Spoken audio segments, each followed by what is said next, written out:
Beyond the newsroom, where untold story is revealed.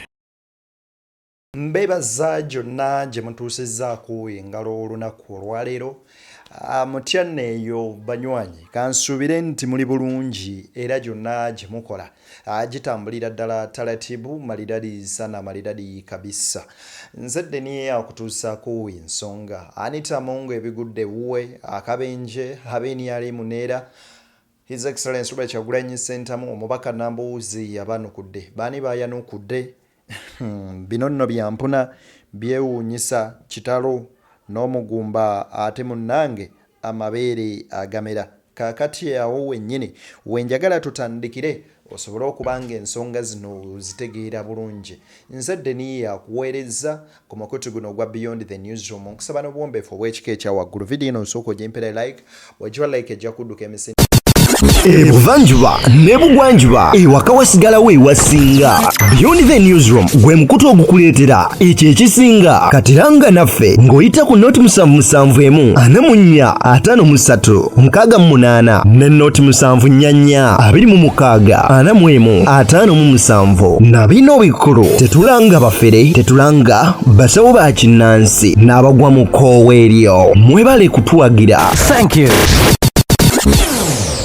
Ojiwa like ejja kudduka emisinde mingi tukekubulisa kino asobole okubanga agifuna ate era gwe atulaba awo wennyini w'osinzira okubeera nga otulaba. Nkusaba ekintu kimu twegatteko mu butongole ku mukutu gwaffe omujjo gwa Deni Exclusive ate tusobole okubanga ensonga tuzitambuliza ddala butereevu nnyo nnyini ddala. Kale nzikiriza tusooke tutandikire ku bigambo bino bya His Excellency Robert Kyagulanyi Ssentamu byogedde olunaku olwaleero. Sooka owulirize wano katini. Bobi asomba abantu musajja wattu kubanga takyategeera bigenda maaso ne bamulyako ssente nabo ne bagamba naffe bakube basi ne basi. Bobi asomba abantu nga tulaba ababodaboda si bamanyi ne bakuŋŋaana olw'omukwano olw'okwagala olwa sapoti gye batuwa ne batugoberera ne bajja batuwagiriza naye buli we tutuuka nga poliisi eba eyimirira mwemulekerawo mukomaawo agende yekka naye kati olaba wano babasibidde wano naye eri maaso gye tulaga tunuzayo kamera abantu batandika. His Excellency Robert Kyagulanyi Ssentamu olunaku olwaleero ali mu bitundu bya Buduuda era ngenda bbanga mbikuleetera mu recap yaffe byonna byayogedde ne campaign trail nga bwebadde.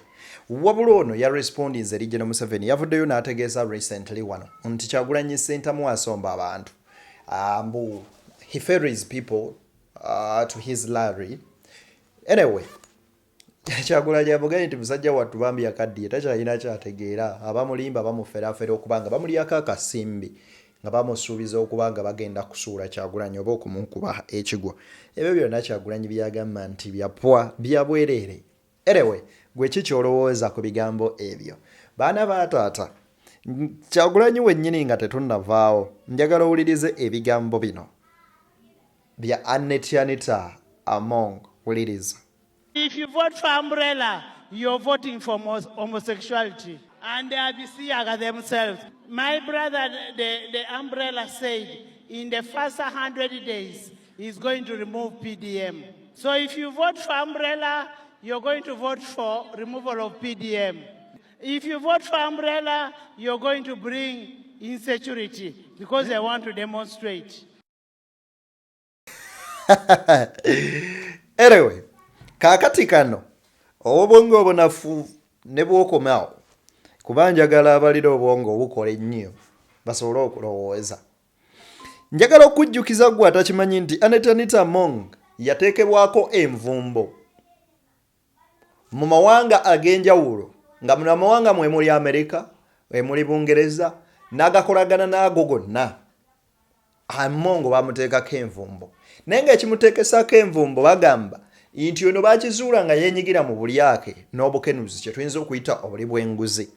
Ye kye yajja n'asiiga akazigo wano n'abagamba nti ekyanteekesaako envumbo lwakuba nagisa etteeka erikugira ebisiyaga mu ggwanga era ng'agenda abuulira abantu yadde mukono yabategeezezza nti temulonda ambuleera kubanga bwe mulonda ambuleera ebisiyaga bigenda kujja. Oh wow. Kakati ebisiyaga bwe bibanga byakujja nga bigenda kuleeta emirembe bireeta omuntu okuba okufuna service delivery bibe nga bigenda kujja nga bantu balina ku nsimbi nga basobola okufuna obujjanjabi obulungi nga basobola okufuna ebyenjigiriza ebirungi wow awo bijje ababirya babirya batabirya basigale tunaasigala. But if not that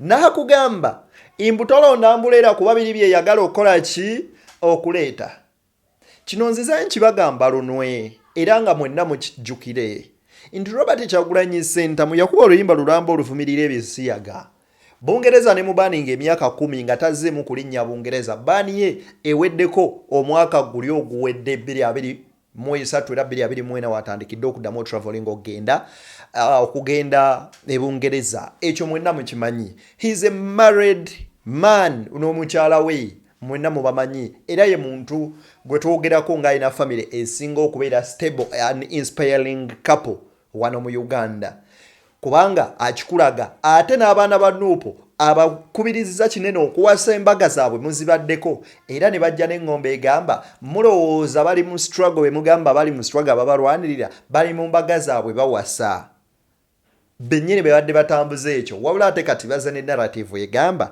mbu oli mu nsiyazi kati kino kye bayita akaliro awo wennyini njagala okutegeeza nti be bayitanga bakireresi nti babeera ku social media nga baleekaana olunaku olwaleero enkya General Museveni agenda kubeerako ku TikTok ne Kasuku era gwandaba bibino wano omulengera agenda kubawa ku TikTok lwaki ti omulembe gukyuse naye waliwo abaana wano bansesezza anyway I don't know naye kangenda kabateerayo balina wano akafaananyi kaabwe ke baleese naye kansesezza kagambye ayi mukama oyanukula essaala lwaki bagambye nti mukama ayanukula essaala ati kwe kuleeta akafaananyi nti bano bonna Kasuku bazze ng'akyaza bafudde kaakati bwe kibaho ekityo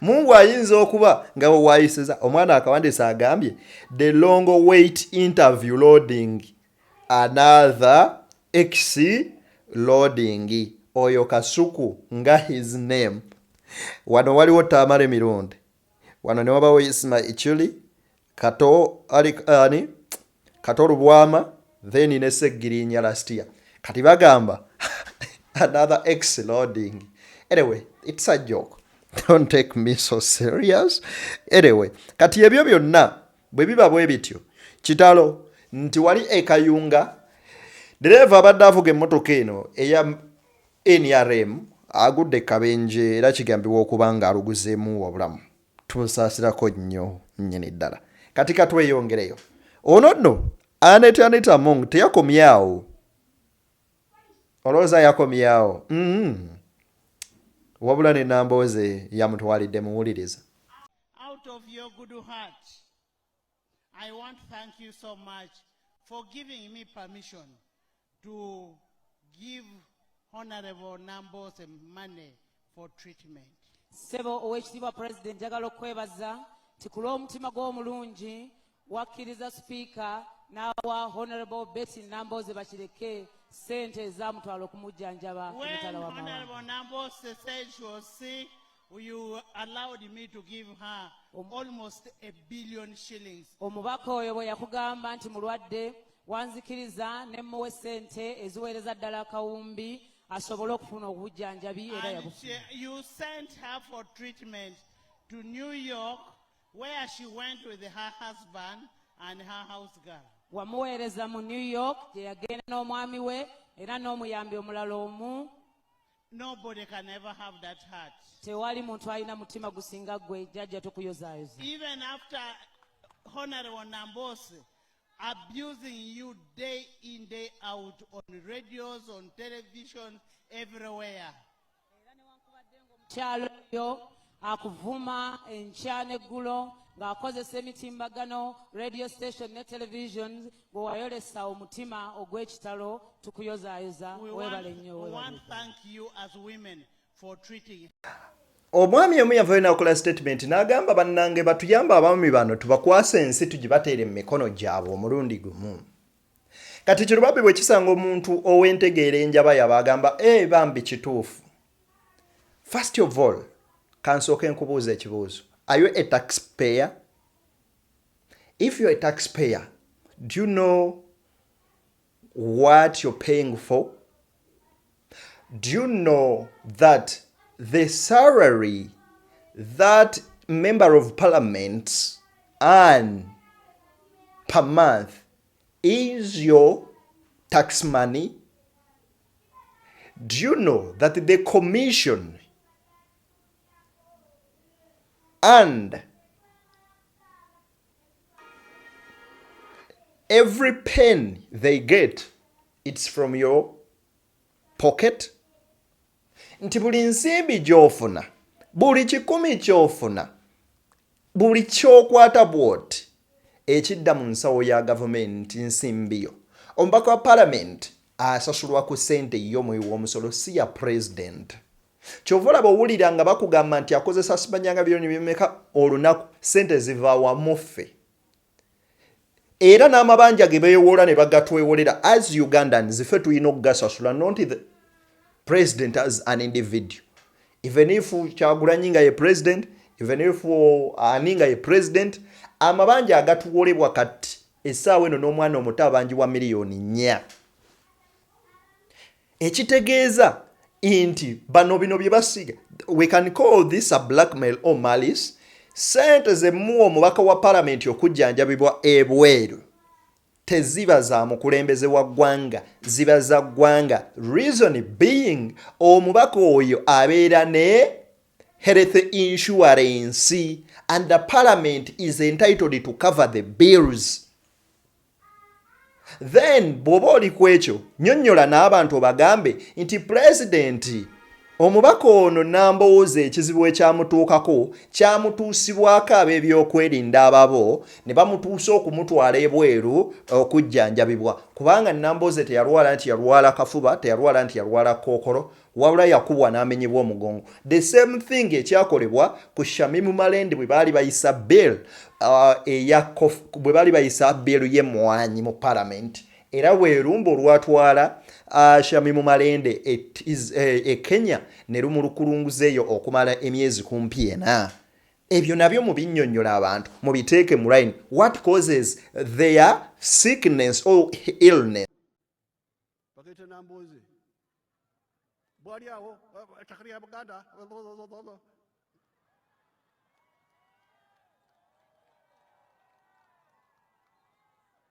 Bebali bagala nti mugende musome ababaka ba parliament ba NRM mujeyo Hansard okuteesa okwali mu parliament ani ali ayogala atya NRM secretariat naye namu okwongeramu amaanyi. NRM secretariat bring the Hansard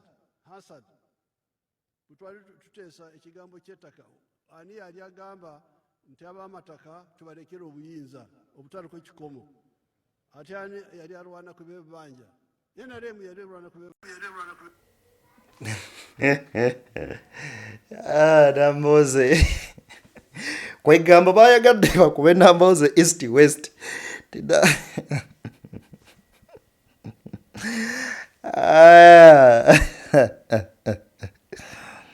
abantu bano baddaagi bansesa naye kumanya bannyumira gwe wuliriza ekiri mu NRM ono nobati we NRM wulira omanyi nanyini tenda nanyini contract yokola t-shirt ze NRM amanyi simanyi muntu wa first family nawuliranga bagamba Gashumba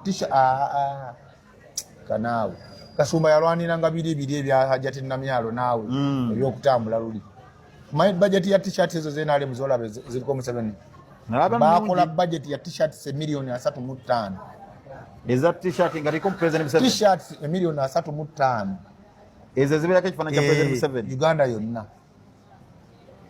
nani ntende yo mwana wa tujite mwana embuga wa mu first family buli kimu budget First family wetwalira t-shirt eyo business ani mu bwongo obwo bwolooza nti olanga ekitono buli t-shirt bagibalira omutwalo gwa Uganda gumu ze billions za 3.5 okimanyi ne t-shirt ozigaba era nayo bagigabirako omutwalo ogikuwa ne bakwana t-shirt ya NRM yokayoka yojolaba eriko budget ya mitwalo egi yafuna tenda y'okukuba era yalina ne tenda y'okuzigaba oguli omutwalo so 70 billions Bobi yafu Nobert yabadde ku kintu ekyo ng'agamba nti Bobi yafuuka project y'abantu abamu kwe baliira ssente nti nze mpa ssente ngenda lwanyisa Bobi Wine nti n'otunuulira n'omuntu yennyini eyakola ki omuntu yennyini eyakwata tenda ya t-shirt ava mu First Family.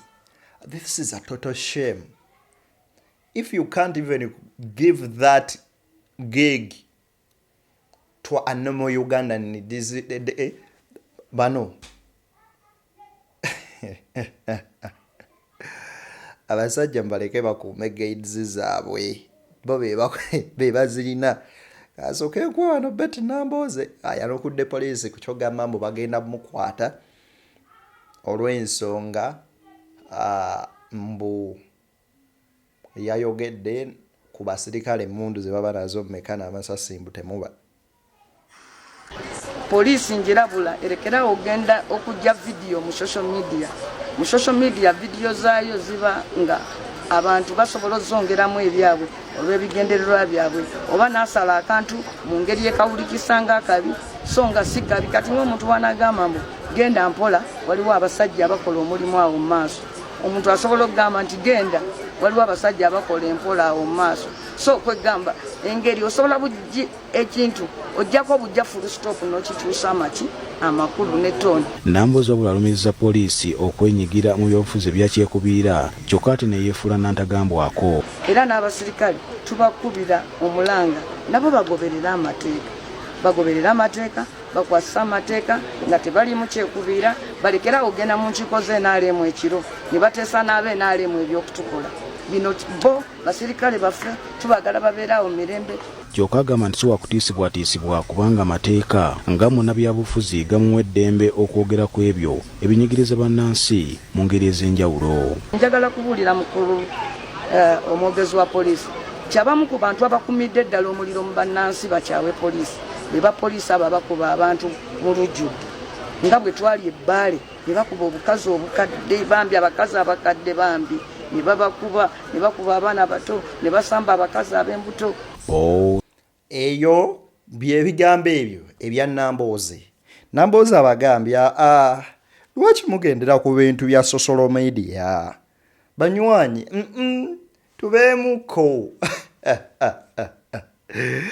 kalewe abantu lwaki baboosabosa Kyagulanyi nga bamu underestimating njagala kukozesa mabega jjukira ebigambo bino kano ke Kyagulanyi kano okalabamu eriiso ng'okakulembeze nga kannabyabufuzi ng'akafuzi ng'omukulembeze ow'abantu ate omugumu okijjako ki gwe senga ndeetaana emmulu ne baawe sasaawo misinde gyedduka wekwekera ddala mu gundi nekobola wakakuba esasaawo neritakakwata enkya kayambala bikooti bino na bikofiira nekaddayo sirabangayo muganda ku ssaawa eno ey'abaana abato mumalirivu bw'atyo nga Kyagulanyi alina leadership naye ngenda nempulira buno buli ku Facebook buno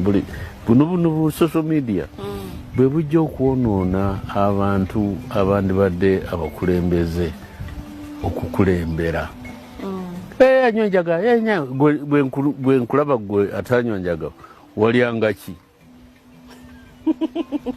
kati oli bwe yanywa enjaga aginywe what's the problem? That is not our business. Yes, it's not your business. Obulumpeniza obwo ate businga kubeera wano waffe mu Buganda. Owanti lwakuba oba bwakuba bwavu bwe buli bwewayogeddeko obutunzi omwoyo. Obwavu obw'ekika ekyo si butuufu. Njagala butandike kweyogerako bwokka.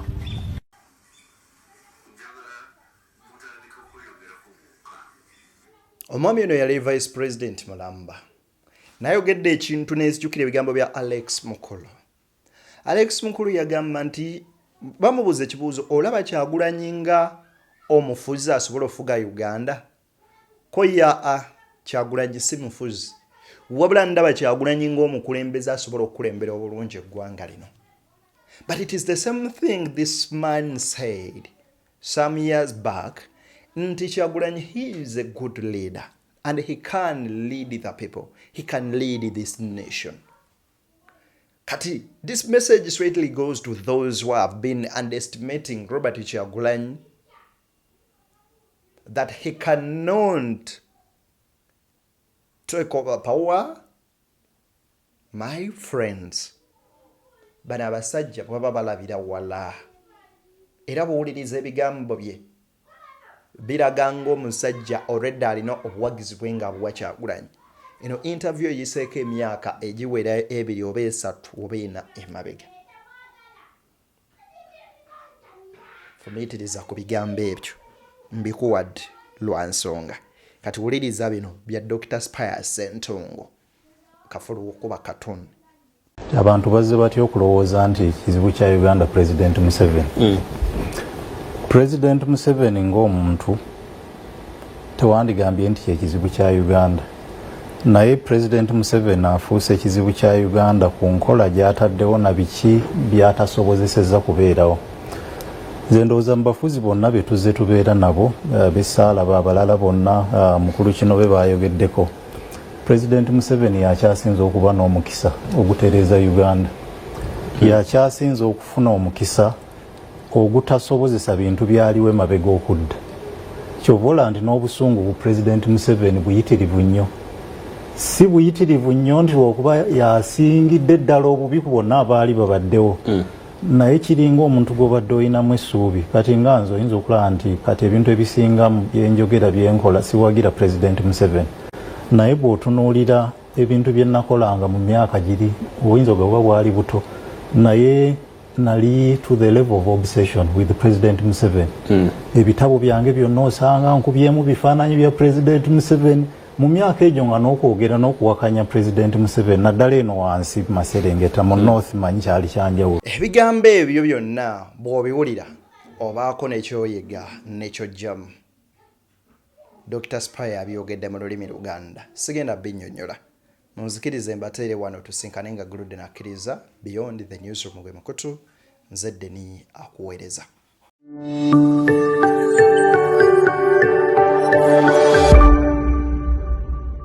Beyond the Newsroom, where untold story is revealed.